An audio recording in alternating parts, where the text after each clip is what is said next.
One of the most credible witnesses we interviewed was an Australian minister, the Reverend William Gill, posted before the time of his sighting to the Anglican Mission in Boianai, Papua New Guinea.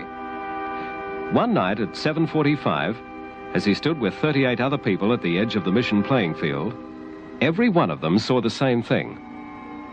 Can you imagine what it's like to look up in the sky and see a totally foreign-looking object there just hovering, not very far high up, maybe 200 or 300 feet up in the air, and glowing, and two bipods jutting out from behind it, from underneath it, and sparkling all around, and some figures up there.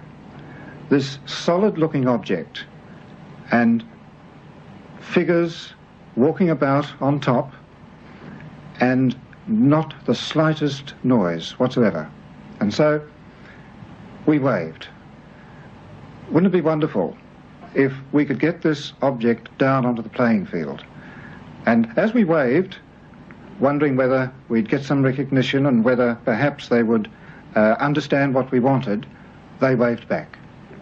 So I asked a boy to go quickly down, bring me a torch, bring me a pencil, bring me paper, and return as quickly as he can so that I can get or any other events that occur and minute-by-minute movements, so that at least we'd be able to talk about it the next day. And this he did very, very quickly. He brought it back, and he brought the torch and put the torch on and shone it to the craft.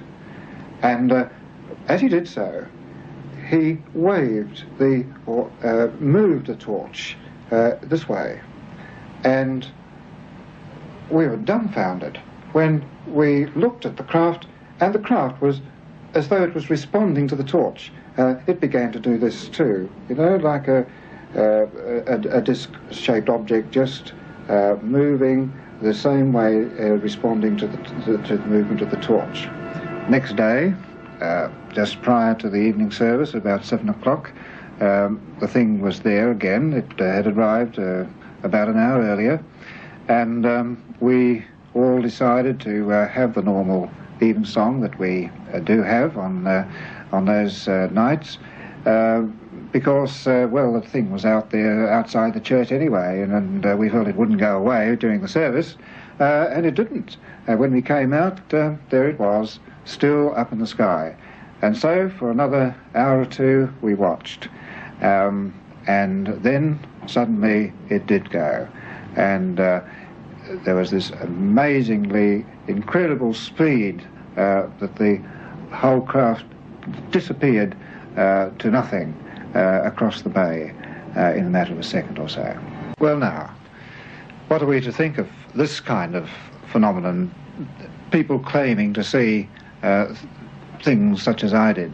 There were 38 of us, and we all believe that we saw it, but of course we don't expect other people to believe us if they don't want to.